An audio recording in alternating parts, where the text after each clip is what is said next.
반갑습니다. 조금 전에 소개받은 기독교 환경운동연대에서 일하고 있는 이현아 목사입니다. 사실 긴장이 많이 되었었는데 성가대 찬양을 들으면서 마음이 많이 차분해졌습니다. 오늘은 2023년 대림절 두 번째 주일입니다. 그리고 인권주일입니다. 홍식 목사님께서 오셔서 말씀 나눔을 좀 해달라고 하실 때 오늘이 인권주일이니까 인권을 주제로, 그리고 기후 문제와, 제가 아마 기후환년에서 일하니까 기후 문제랑 연결해서 말씀 나눠주시면 어떻겠냐고 그렇게 얘기해 주셨습니다.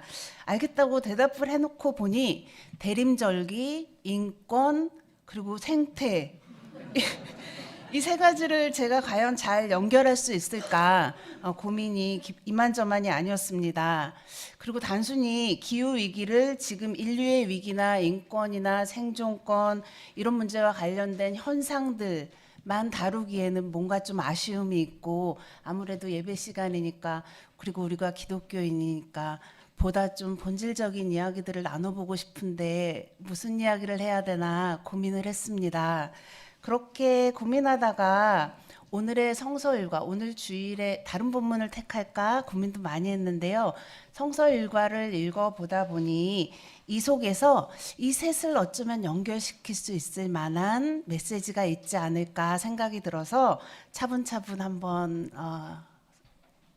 그 말씀 나눔을 준비해 보았습니다. 어제 이렇게 원고를 다 쓰고 이렇게 보니까 내가 설교 경력이 이게 조금 쌓이니까 말이 많아지는구나 라는 생각을 했습니다. 그래서 대부분 이렇게 좀 쳐내고 좀 준비를 해봤습니다. 오늘 우리가 읽은 첫 번째 말씀은 이사야 40장의 말씀입니다.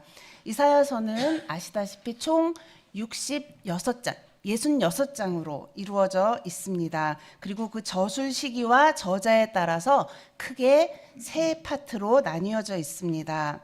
오늘 본문은 그 중에서 제2 이사야라고 부르는 본문들의 시작입니다. 예루살렘이 함락되고 유다의 지배층이 바벨론으로 끌려가서 포로기를 보내는 중에 선포된 말씀이 여기에 들어 있습니다. 아시다시피 바벨론 포로기는 70년이나 계속되었습니다.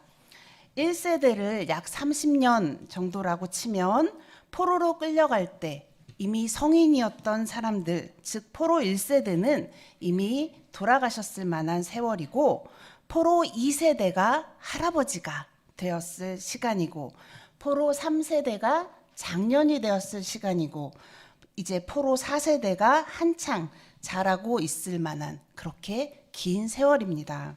이렇게 오랜 세월이면 고향으로 돌아갈 생각은 버리고 바벨론을 고향으로 삼아 적응하는 것이 어쩌면 더 현명하다라고 생각될 법한 그런 긴 시간이죠. 실제 미국이나 유럽 등지에 흩어져 살고 있는 이민 2세대만 보아도 한국을 고향이다라고 여기는 이들이 현저히 적어지는 것을 볼 수 있습니다. 2015년에 인기를 끌었던 영화 암살을 기억하시는 분들이 있을 겁니다. 영화에서 배우 이정재가 역할을 맡았던 염석진이라는 인물이 있습니다. 그는 겉으로는 임시정부의 일을 하고 있었지만 뒤로는 일본 제국의 밀정 노릇으로 부역했던 사람이죠. 영화의 마지막 쯤에 함께 독립운동을 했던 옛 동지가 그를 처단하기 위해서 찾아와 총구를 겨누면서 묻는 장면이 있습니다. 왜 밀정 노릇을 했냐? 그랬더니 염석진이 이렇게 대답하죠. 조선이 이렇게 독립될 줄 몰랐지. 네. 겨우 30년 안팎의 세월에도 생각은 이렇게 달라지고 회복에 대한 희망은 이렇게 꺾이기 쉽습니다. 그런데 70년이면 곱절이 넘는 세월이죠. 그렇기에 아마 이때쯤 되면 이제는 바벨론에 적응해서 사는 것 외에는 다른 길이 없다는 숙명론도 꽤 지배적이지 않았을까 생각해 봅니다. 바로 이 시기를 살았던 예언자가 제2 이사야입니다. 제2 이사야는 등장하면서 다음과 같은 메시지를 전합니다. 너희는 위로하여라. 내 백성을 위로하여라. 그리고 이어지는 내용은 그 위로의 근거입니다. 첫 번째는 복역의 기간이 끝났다. 두 번째는 죄에 대한 형벌을 다 받았다. 그리고 세 번째는 죄에 비해서 갑절의 벌을 받았다 하는 내용이죠.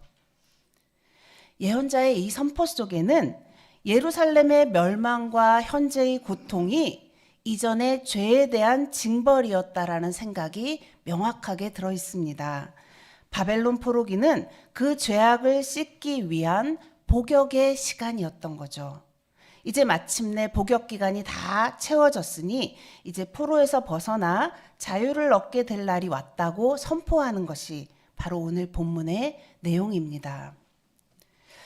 멸망, 고통을 죄의 결과로 보는 것, 즉 현재의 불행을 죄의 결과로 보는 것은 자기 자신에게 닥친 일을 그저 그렇게 흘려보내지 않을 수 있는 매우 성찰적인 행위 중의 하나입니다.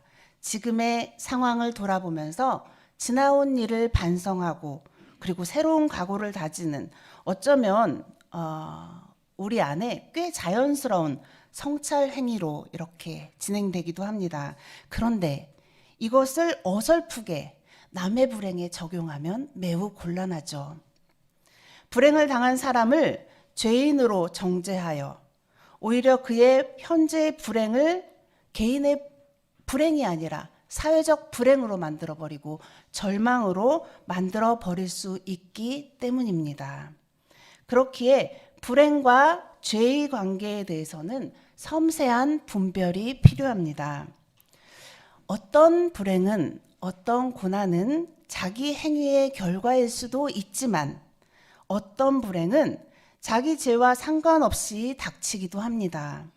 후자의 경우 중에는 누군가의 불행이 타인의 죄 또는 시대의 죄를 대신 짊어진 그런 불행인 경우가 있습니다. 그런 불행은 역설적으로 타인의 구원이나 시대의 구원을 가져오는 대속적인 그런 의미를 갖기도 합니다. 예를 들어 세월호 가족의 고난을 생각해 봅시다. 304명이 하루아침에 목숨을 잃어버린 세월호의 고난은 세월호 희생자들의 죄가 일으킨 불행이 아닙니다.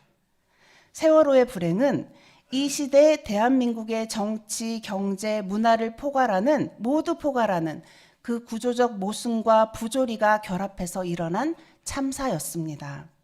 그리고 우리 시대 대한민국이라는 나라 자체가 거대한 세월호와 같았다라는 것을 그들의 죽음이, 그들의 고난이 사회를 향해서 고발했던 그런 사건이었죠. 그 외에도 용산 참사, 이태원 참사와 같은 수많은 무고한 이들의 죄 없는 죽음과 고난을 우리는 보았습니다. 그들의 고난과 불행은 우리 시대의 불의와 모순의 결과들이었죠. 그렇기에 참사를 겪을 때마다 우리는 그 진실을 온전히 밝히자고 목소리를 모았습니다. 그것만이 그 고난을 그저 개인들의 불행으로 끝내지 않고 그 고난과 불행을 생산한 시대와 사회를 다시 구원으로 이끄는 길이라고 믿었기 때문입니다. 또한 우리나라는 하루 평균 7명의 노동자가 산업재해로 죽어갑니다. 이 역시 노동자들 자신의 죄로 빚어진 불행이 아니죠. 우리 시대 경제 구조의 불의와 모순, 그리고 자본주의의 비인간성이 만들어낸 불행입니다. 하루 평균 7명의 노동자가 우리 시대 경제 구조의 비인간성을 고발하면서 죽어가는 거죠. 그렇게 그들의 불행을 단지 개인들의 불행으로 축소한다면 우리 사회는 노동자들이 자기 죽음으로써 전하고 있는 우리 사회를 위한 구원의 메시지를 거부하는 것이 될 것입니다. 예루살렘이 멸망하기 전 예루살렘 안에서도 역시 정치, 사회, 경제, 문화적 모순과 부조리의 결과로 빚어진 수많은 죄 없는 불행의 희생자들이 생겨나고 있었습니다. 이것이 바로 오늘 읽은 이사야 40장 이전, 즉 제1 이사야의 선포 속에서 계속해서 고발된 내용들이었습니다. 과부와 고아, 나그네와 같은 약자들이 어떻게 내몰리고 어떻게 희생되는지, 그들은 자신들의 처지로 사회적 부정의와 불의를 고발하였고 그것이 하나님 앞에 닿았던 것이죠. 그러나 예루살렘은 그들이 전해준 그 메시지를 거부하였고 그것이 바로 예루살렘이 멸망할 수밖에 없었던 죄가 되었습니다. 그리고 마침내 70년의 포로기를 끝나고 예언자는 예루살렘이 그 벌을 충분히 받았다라고 이제 선포하고 있는 것입니다. 그런데 예언자의 메시지는 여기서 끝나지 않습니다. 충분히 벌을 받은 예루살렘이 이제 무엇을 해야 할까? 그 고민 앞으로 사람들을 이끌어 갑니다. 예언자는 예루살렘의 주민들에게 이제 주님이 오시는 길을 닦아라 하고 명령을 전합니다. 주님을 받아들일 준비를 하라는 말씀이죠. 계곡은 메우고 산과 언덕은 깎고 거친 길은 평탄하게 험한 곳은 평지로 만들어라. 그것이 바로 이사야 40장 3, 4, 5절에 나오는 말씀입니다. 그리고 이어지는 본문 6절, 7절, 8절에서 또 다른 하나의 목소리가 등장합니다. 내용은 이렇죠. 모든 육체는 풀이요 그의 모든 아름다움은 풀에 지나지 않는다. 풀은 마르고 꽃은 시드나 우리 하나님의 말씀은 영원히 서 있다. 이것은 앞에 3절부터 이어진 내용과 회복과 그 다음에 희망과 이런 것들을 전하던 말씀과 굉장히 결이 다른 듯 느껴집니다. 이제 이제 복역의 시간이 끝났고 그 다음에 거친 길을 닦아가면서 새로운 길을, 새로운 희망을 전해주는 듯한 말씀에서 갑자기 모든 육체는 풀이고 그 아름다움은 풀에 지나지 않는다. 꽃은 시든다. 그러나 하나님의 말씀은 영원히 서 있다. 도대체 무슨 말씀일까요? 이 말씀은 앞선 선포, 즉 주의 길을 예비하는 것을 가능케 하는 근거에 대한 설명이라고 생각됩니다. 즉 주님이 오시는 길을 예비한다는 것, 새로운 길을 낸다는 것은 우리 모든 육체가 풀처럼 시들고 만다는 것, 오직 하나님의 말씀만이 영원하다는 것을 꿰뚫어 보는 지혜가 있어야 비로소 주의 길을 예비할 준비가 된다라는 의미로 받아들여야 할 것 같습니다. 사실 모든 육체가 풀에 지나지 않는다, 풀처럼 시든다. 이것을 모르는 사람이 어디 있겠냐고 반문할 만큼 이 말은 명징한 진실입니다. 그러나 오늘 우리가 살아가는 이 문명이 과연 모든 육체가 풀처럼 시들고 만다는 사실을 인정하면서 살아가고 있는 걸까? 그 사실은 너무나도 명백한데 그것을 정말 인정하면서 살아갈까 생각해 보지 않을 수 없습니다. 모든 육체가 풀처럼 시든다라는 말에는 두 가지 의미가 있습니다. 첫 번째, 먼저 모든 육체가 풀처럼 시든다. 즉 왕의 육체든 노예의 육체든 모든 육체가 평등하다라는 의미가 들어 있습니다. 그러나 우리가 살아가는 문명은 모든 육체가 평등하다라는 것을 실제로는 받아들이지 않고 있습니다. 남녀차별, 빈부차별, 소수자와 약자에 대한 차별을 필두로 수많은 세밀한 차별들이 우리 사회에 존재하고 우리의 모든 정치, 경제, 문화, 교육 그것들은 겉으로는 드러내지 않지만 실제로는 이 차별을 전제로 그리고 차별을 끊임없이 생산하면서 돌아가는 시스템입니다. 나아가서 모든 육체가 풀처럼 시든다라는 것은 모든 육체가 한계를 가지고 있다라는 의미입니다. 그러나 오늘 우리가 살아가는 이 문명은 육체의 한계 역시 인정하지 않는 것 같습니다. 육체의 한계가 있다면 이 육체를 부양하는 소유와 소비에도 한계가 있어야 합니다. 그러나 우리 문명은 소유와 소비에 한계를 정하지 않습니다.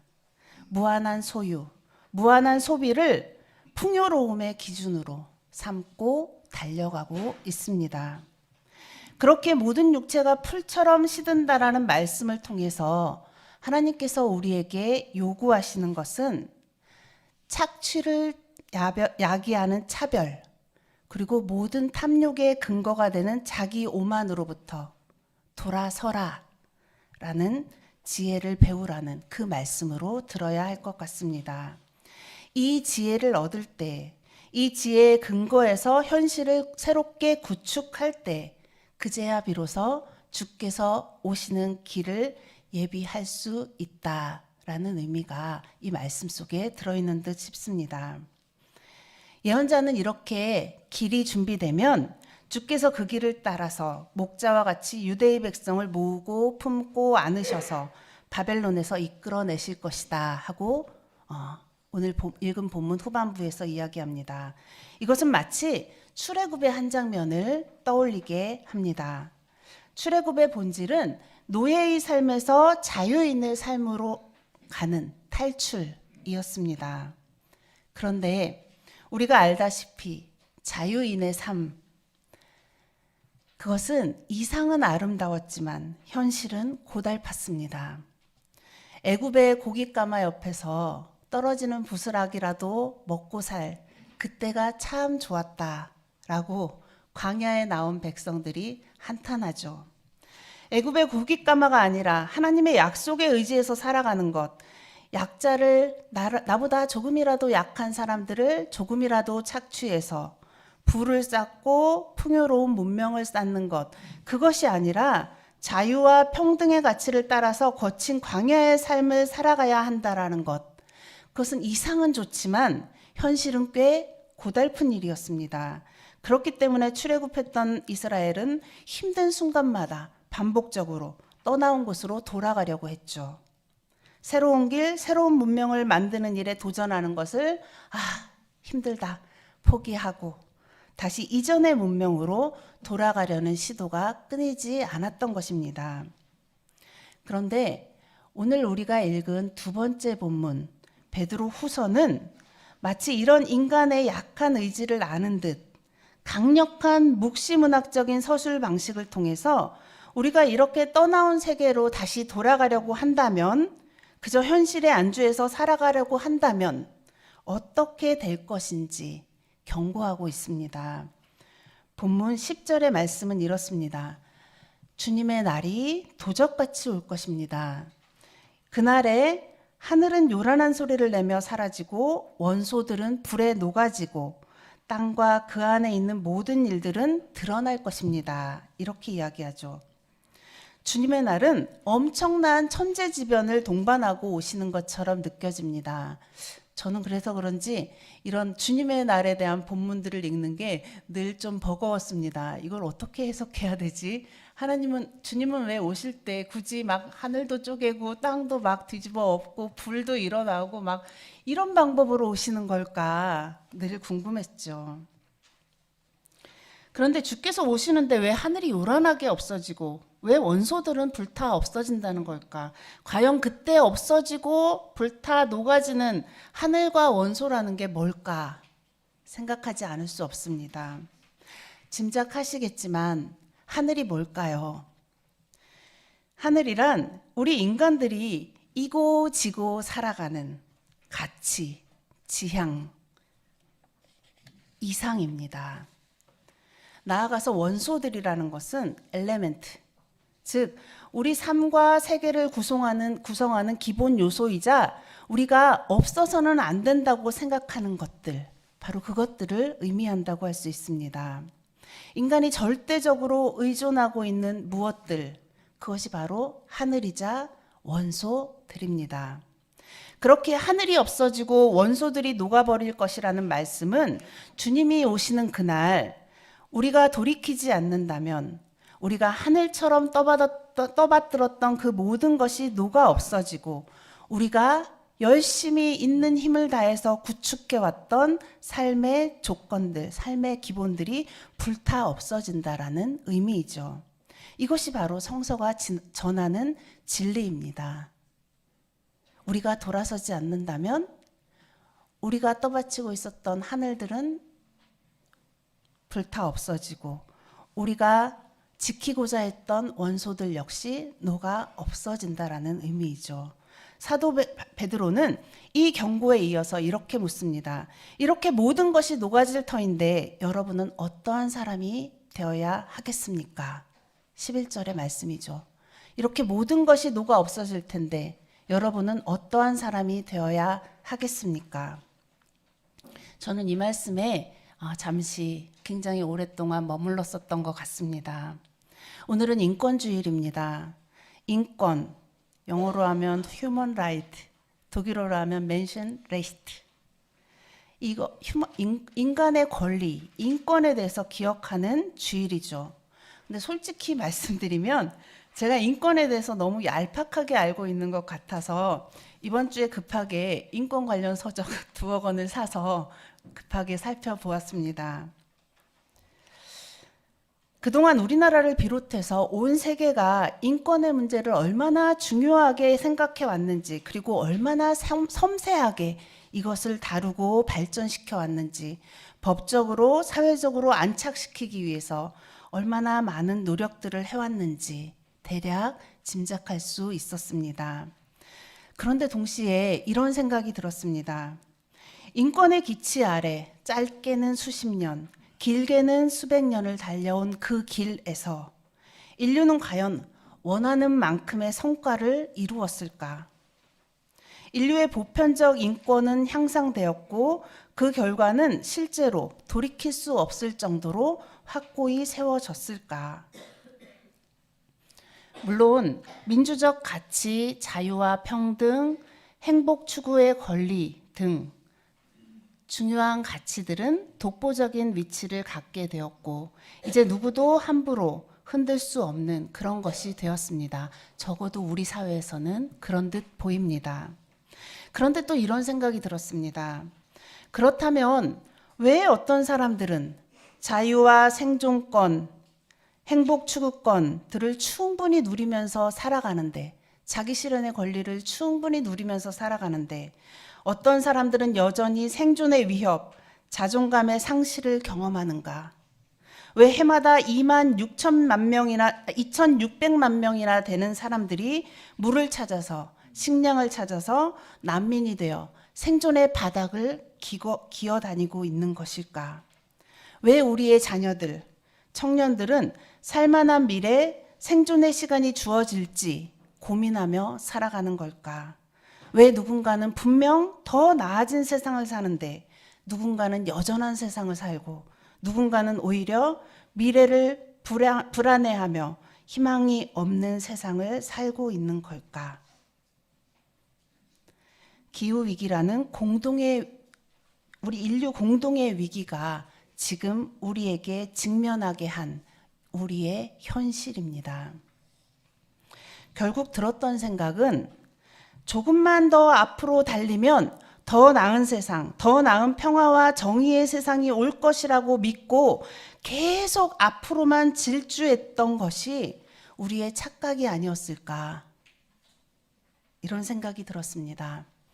앞으로 나아가는 것, 앞으로의 진격이 아니라 오히려 잠시 멈춰 서서 무엇을 향해서 우리가 달려왔는지, 그동안 우리의 하늘이 무엇이었는지 점검했어야 하는 것 아닌가라는 생각이 들었습니다.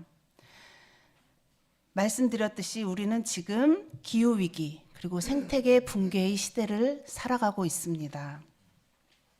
그 위기의 해법은 그동안 우리가 믿어 의심치 않았던 우리의 하늘, 즉 성장과 풍요와 소비와 소유, 그런 것들을 통해서 행복을 얻을 수 있다고 질주했던 그 우리의 하늘에서 돌아서서 전적인 회심, 전적인 대전환을 이루어낼 수 있을 것인가? 이 위기의 해법은 여기에 달려 있습니다. 삶의 본질이 아닌 것에 치중하느라고, 우리가 풀이에 지나지 않는다는 것을 잊고 자연을 파괴하고 다른 생명들의 생존권마저 빼앗아 왔던 그 이기적인 삶을 반성하고 돌이켜야 할 시간에 지금 우리가 서 있는 것입니다. 사도 베드로의 질문처럼 우리가 어떻게 살아야 할까? 어떻게 자신의 경계를 알아 창조 세계의 일부로서 살아갈 것인가? 즉 인간의 참된 인간됨에 대해서 이야기가 더욱 풍성해져야 할 때인 것 같습니다. 저는 오늘 인권에 대한 생각 역시 이 인간의 유한성에 대한 통렬한 각성에서 시작되어야 한다라고 생각합니다.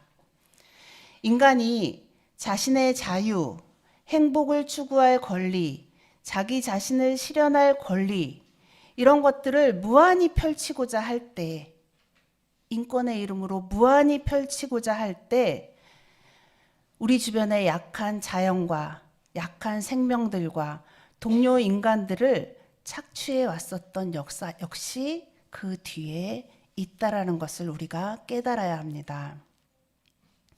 생태 환경이 우리의 인간됨, 우리 하나님께서 우리에게 주신 자연, 생태, 이 풍족한 환경이 우리의 인간됨, 인권, 자유, 풍요를 받쳐주고 있었다라는 사실을 깨달을 때 다른 생명과의 조화롭고 평화로운 삶을 기억하고 그것을 맛보려고 할 때 그제서야 비로소 우리는 어쩌면 인권이라는 그것을 그렇게 원하면서 달려왔지만 이상하게 서로가 서로의 늑대로 살아왔던 그 삶으로부터 돌이켜서 조금 더 평화롭게 공존할 수 있는 길을 찾아갈 수 있지 않을까 이런 생각이 들었습니다. 제가 좋아하는 독일의 신학자 도로테 죄레는 인간의 온전성이 어디에 있는가? 라는 질문에 이렇게 대답합니다. 인간의 온전함은 하나님을 필요로 할 때, 그리고 스스로 하나의 복음이 될 때라고 이야기합니다. 하나님을 필요로 한다라는 것은 인간이 자신의 유한성을 인식하고 자기를 물리고 우리 안에 신을 향한 빈 자리를 마련한다라는 의미입니다. 빈 자리를 만들고 겸손히 신을 기다리는 것, 이것이 오히려 인간이 자신의 온전함에 이를 수 있는 한 요소라고 합니다. 더불어 인간의 온전함은 복음을 그저 기다리는 것, 뭔가 복음이 있어서 그것을 전하는 그 역할을 넘어 스스로 하나의 복음이 될 때 완성된다고 합니다. 기후위기 시대에 모두의 생명과 안전이 위협받는 이 시대에 신을 기다린다는 것은 우리가 신의 자리로 올려두었던 욕망들을 패하고 그 하늘을 패하고 새로운 하늘을 기다린다라는 의미일 것입니다. 새 하늘이 없는데 새 땅이 가능할까요? 새로운 이상, 새로운 비전, 새로운 추구가 없는데 새로운 땅의 건설이 가능할까요? 그 새로운 하늘, 새로운 비전, 새로운 희망이 있어야 우리는 그에 따라서 새로운 땅을 그려볼 용기를 얻게 될 것입니다.